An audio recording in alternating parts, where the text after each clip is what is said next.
Wednesday morning on Ramon, Kayla and Will, brewed by 8th and Roast, live from Hattie B's. Some hot chicken and biscuits for us. Ramon Foster, Kayla Anderson, Will Bowling with you. We are pleased to be joined this morning by NFL Network analyst Daniel Jeremiah. He will be on the desk for NFL Network's outstanding draft coverage in Detroit, April 25th through 27th. Not only is he excellent at talking draft, he is a friend of Coach Dave McGinnis, just like everybody else in the National Football League. What's up, Daniel? How are you, man? I don't know. Does Coach Mack have any enemies? I mean, for somebody who's been around the game as long as he has, you'd think somebody doesn't like him, but I've yet to meet him. If Coach Mack has an enemy, then that enemy will then also have a lot of enemies himself. There'll be a small army of people who can talk football ready to defend Coach Mack's name. That is for sure. I am one of those people. I can't wait to step in the way for him. Just so you know, Dan. I love it. No, it's great to be with you guys. Well, Daniel, let's start with the Titans and the number 7 overall pick. We've been having the discussion that every single mock draft under the sun has Joe Alt to the Tennessee Titans. So naturally, on April the 10th, we start overthinking that pick and talking about other things. Let's just start there. How good of a fit, how much of a slam dunk would a Joe Alt pick be for the Titans at number 7? Well, it's Masters Week, so I would say that is like the ultimate just park it in the middle of the fairway pick. You know, it's nice when, you know, you have a need and a value that marry up. And I think when you look at the Titans and you look at that spot at left tackle, and you look at this draft and you look at the quarterback-needy teams ahead of you and some teams that could use some wideouts ahead of you, it looks like it's all set up for him, you know. So Joe Alt, to me, is just he's a rock-steady player right now who's got some upside to be above that level. But, look, you plug him right in. He's enormous. He's very steady. He's very consistent. And you don't have to worry about that position for the next decade, which is a great feeling. Daniel Jeremiah, NFL Network, our guest. And Daniel, when you look at other teams who could be vying for his services, maybe you have the New York Giants there at number 6. You have the Chargers at 5 who could be in the mix. If Joe Alt is not available there at 7, what's the likelihood of that? And who else do you think could be in the mix for him? Well, you know, you hear Olu Fashanu connected a lot to them from Penn State. I really liked him over the summer when I did him. I didn't think he had quite the same year this year, but somebody who's got outstanding size, incredibly smart, bright dude, who's got, you know, the character's outstanding, all that stuff you love. I think there's some areas to kind of clean up, just in terms of being a little bit better finisher in the run game and things like that. But that would be one as kind of a pure left tackle. I have Fuaga is the second guy behind Joe Alt, who's, you know, probably going to be more of a right tackle, could also kick inside and play guard if you needed him to. But he's like a tempo setter, you know, road grader, just a mean, nasty dude who I really enjoyed watching him. So those would probably be the guys there between those two, and between really kind of a pure left and a guy who's a right tackle, potentially a guard. Daniel Jeremiah of the NFL Network joining us this morning on RK Dub. So there's been a lot of talk here recently just with the visit before Pro Day with Malik Neighbors, and then obviously a top 30 visit reported for the Titans with him. And Brian Callahan has made it clear, look, we want to add playmakers to this team. Could you see any potential, you know, a chance that maybe you see a Malik Neighbors go there at number 7 and they don't take the tackle? Well, I think if you have a scenario where, you know, you have the quarterbacks go, say that we have a trade up there, you get 4 quarterbacks potentially that are gone. You have Alt, say, you know, the Chargers stick and pick and they take an Alt. Then you have Marvin Harrison who's going to fill up one of those spots. You could be looking at that and say, okay, you know, like we think that there's a drop-off between Alt and the next tackle. And Neighbors has got a higher grade. And Callahan coming from, a Cincinnati organization where they were faced with that decision, right? They had Penei Sewell versus Jamar Chase, and they chose the receiver and rode that decision to a Super Bowl within 2 years. So that's a very real possibility. Ironically, you know, coming out of the same college there at LSU. So I wouldn't rule that out at all. I'd be pretty excited about it. And the good thing is, Will Levis, while the protection, you know, you want to continue to upgrade there. They've done some things in free agency to help. And then hopefully with the depth of the tackle class, you could swing back and try and get one later on. Does it make it easier for the Titans if you're to get into the room of maybe offensive line coach and Bill Callahan and just what he's been able to do with development of offensive linemen? Now that they have him in a situation where you could possibly trade down, get a little bit more in terms of draft stock, and maybe pick one of these tackles that is a little bit further down. Is that out of the ordinary for this team? No, I think that's a great idea, and it's the luxury of having a guy like that who's really a Hall of Fame coach, and nobody's done it better with offensive line development than he has. So that's an ace in the hole. The challenge is going to be if the quarterbacks are gone, who are people trading up for at that point in time. So you have to have a trade partner, but I can make a strong argument if you're a team that needs a tackle and you're picking in that top 7, 8. Yeah, heck yeah, trade back. You can get back to 15. You can get back even, the late teens and probably still get a starting caliber tackle. And when you have Callahan, you could afford to take, one of the upside guys. When you look at Guyton, you look at Mims, those guys from Oklahoma and from Georgia are physical freaks who just haven't played a ton, and they're going to need a little bit of a development. But, man, that would be I would sleep pretty good at night knowing I had Bill Callahan there to get those guys right. The NFL Network's Daniel Jeremiah joining us this morning. Daniel, I have to ask you this when it comes down to this year's draft and pre-draft in particular. We've seen a lot of guys opt out of running 40s, not doing bench presses, just not doing their pro days. Has that changed as far as the expectation of the NFL Combine and how you judge guys because of so much GPS and catapult that's put on these dudes that it's not necessarily necessary? Yeah, I think it's I use the word it's a buffet now. I'll have a little bit of this, a little bit of that. Not going to do that. Not going to do this. It's just that's just where it is.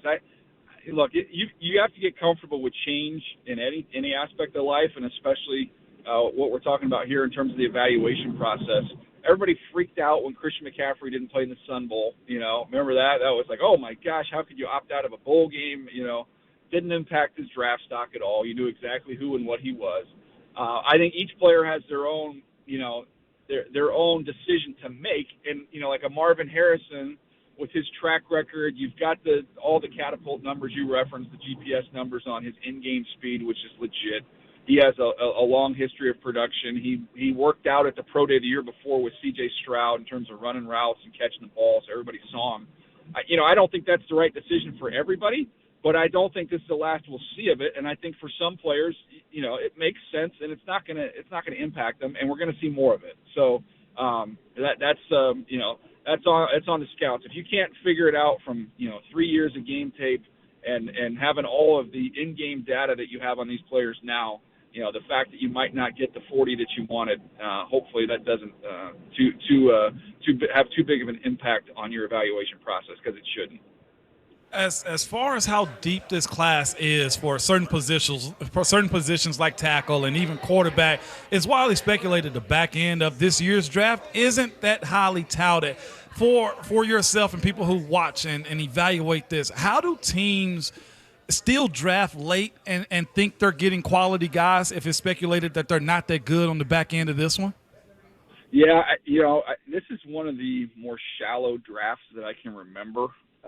I think it kind of falls off, and I always look at two different approaches, and teams have done it different ways and been successful. One is we're going to take the traitiest dudes that we can find, right? Like, this is just give me height, weight, speed. They might be raw. They might play at a lower level. Maybe they didn't get as much play time at the place they were at, but we're just going to take the raw tools, and we're going to see if we can, start with him as a special teams contributor. Maybe it's a practice squad guy, but we have something to work with from a tool standpoint. That's one avenue. The other avenue is, look, this dude does this one thing really, really well, and we can carve out a role for him to do that. It might just be a pure speed wide receiver that has other issues and no polish, but hey, we can use him to run off coverage and potentially he can cover some kicks for us. But that's usually the approach. You're looking for guys that have a bunch of traits, or you're looking for somebody that's maybe he's the best gunner on special teams that you see. But just can you do one thing? I always joke about the movie Three Amigos when he asked the village, like, hey, is there anything you do well? And they say, well, we can sew. And then we're going to start sewing then. Let's try and figure out how to do something with that. Daniel Jeremiah, NFL Network analyst, is our guest. Daniel, when you look at the Titans' needed inside linebacker, adding Kenneth Murray, the Charger, in free agency, Rand Carthon has spoken about his willingness to draft an inside linebacker and give that guy the green dot as a rookie. Who in this inside linebacker class specifically is capable of stepping in right away and being that communicator on defense? I like Junior Colson from Michigan. You know, he's a big physical guy who can be the traffic cop in the middle. I mean, that would be an imposing looking duo. Having been around Kenneth, you know, during his career calling the Charger games, they would definitely look the part lined up next to one another. And he's, Junior's got kind of all the things you want from that guy as someone who's, incredibly smart, tough. He's a great leader. He's a great communicator. All those reasons I think would make him a good fit in that spot. And then, you know, you've got some other guys that are intriguing. You know, Trotter, you've got the bloodlines there, Jeremiah Trotter, and someone that is a little more undersized, but just real instinctive, real smart, real savvy kid. And Daniel, on Kenneth Murray as well, obviously Frank Bush on the defensive side, his resume speaks for itself as a linebackers coach. How will Frank Bush, Denard Wilson, and this Titan staff try to get the best out of Kenneth Murray, who is as athletic as they come at that position? Yeah, to me it's simplification. You know, I like giving him a pre-snap mission and then let him carry it out. You know, whether or not he's going to be blitzing, whether or not you're going to use him to shoot a gap against the run, let him scrape over the top and run sideline to sideline. He is a classic run and hit linebacker. I think if you put him right in the middle and ask him to kind of, you know, run the show and kind of sort through all the trash of all the bodies inside there, that's not where he's at his best. I like just giving him an assignment, put him on the run, and let that big explosive dude just go make a mess of everything. NFL Network analyst Daniel Jeremiah joining us, of course, going to have excellent coverage live of this year's draft, April 25th through the 27th in Detroit. We always love your coverage. So we spoke a little bit about safeties in this year's draft. Not the deepest in terms of that position, but who stands out to you amongst those safeties? Yeah, there's some interesting guys. I mean, I think Newman from Minnesota is probably going to be the first one to go. He's just a real instinctive guy who's kind of just relies more on anticipation than maybe just the raw athleticism, but a really solid player. I like Cole Bishop from Utah a lot. He ran really well. He's kind of that guy that's always just Johnny on the spot. If there's a ball that pops out, he's the one who scoops it up. You can play him down in the box. He's real physical. Doing those things. You've got Hicks from Washington State, who's got some size and quite honestly ran faster than I thought he would, and who's got some production as well and just kind of brings a physical presence and demeanor to it. So I don't know that we see a safety go in the top 40, 50 picks, but I think there are a handful of really intriguing guys that are going to be starters, and you can find those guys in the late second through the fourth round. I think that's kind of the money spot for safeties this year. Daniel Jeremiah is with us this morning. So specifically for the Titans, I was looking at guys that can play left tackle. To me, my top three guys for left tackle, considering Tali Fuaga as a right tackle, were Joe Olufashinu and Demarius Mims. I said in my breakdown of him that I thought Mims had the highest upside because of his athletic ability. What's pushing him to being the number 5th overall rated tackle as opposed to, projecting him to be in one of those top 2 guys? Yeah, one of the things I would do if I were in the draft room on that one is that I would say, have the conversation, okay, the 2024 draft, these are the tackles, and this is how we have them stacked up, and they can be in that order. But I want you to just let's just take a step back. Let's take Mims' card off the board, and let's imagine that he's in the 2025 draft, that this is another year, a full year of starts. He only has those 8 starts right now. But what you saw in that small sample size, imagine we see him take that next step forward. Imagine we have a full year of starts. And think of that Mims versus all the guys we just mentioned. And I think that changes your outlook on him because the upside is outrageous with him. As a pass protector, he's actually got some polish. I mean, for a guy who hasn't played a ton, he's a really good pass protector. Some work still to do in the run game there.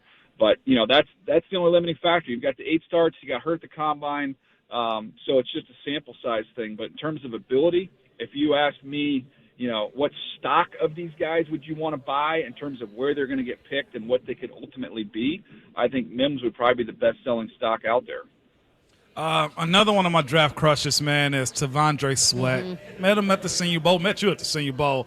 But for a dude like him, talk me out of it other than the DWI he got the other day and why he shouldn't be drafted early.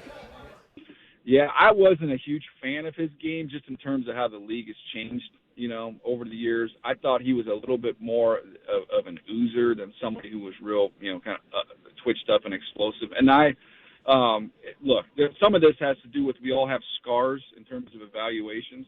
I've got burned a little bit when I've kind of gambled on somebody that's maybe a little bit heavier and said, he'll be able to keep that under control. I'm not going to worry about that. I kind of dismiss it.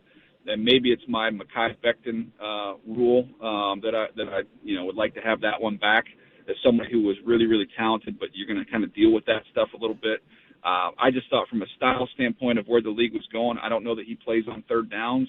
And then I've got the weight thing that I don't love. And then now I've got this, with a couple weeks out before the draft.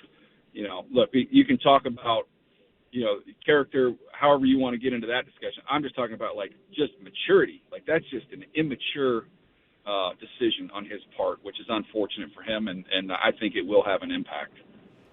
Daniel Jeremiah, NFL Network analyst, part of NFL Network's outstanding coverage of the NFL Draft, April 25th through 27th, along with our good friend in VFL, Charles Davis, as well. Daniel, we look forward to the day where you guys are back in person with us here in Nashville, and we are still petitioning hard for this road show to come on back down here. Please. Whatever campaign you have to launch to get that done, I will be a member of that committee because I love taking this thing around. We've had some great experiences, but if you're asking me to rank it, it is Nashville 1 and everybody else. Let's go. Outstanding. See, that's what we wanted to hear, Daniel. You get it. We're playing that on the commercial just so you know from here on out. Clip that. Clip that. Put that on the brochure. Send that to the league. Whatever we got to do to get that done. That's a sequel I want to be a part of. I love it. Daniel Jeremiah, our guest. Daniel, we love following your work, man. Best of luck with all the draft coverage, and we'll need to do it again soon once we've got a draft class to break down here in Tennessee as well.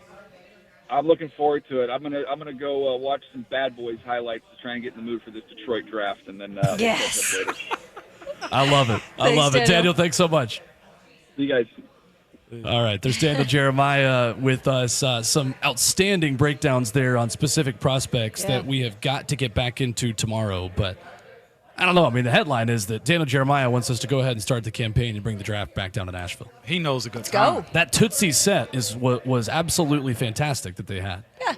We killed Back in it. 2019. Nashville killed it. Yes, I mean, it it is better than any other. And I'm not trying to be biased because we live here, but just go look at the optics we can be biased. and everything else that comes biased. along We can with be it. biased. Yeah, Absolutely it be biased. blew everybody else out of the water. We do those things better than anyone else. Yeah. We're going to brag a little bit here. Absolutely we are. No, okay, brag a little Right? bit. That's what we do. Yeah.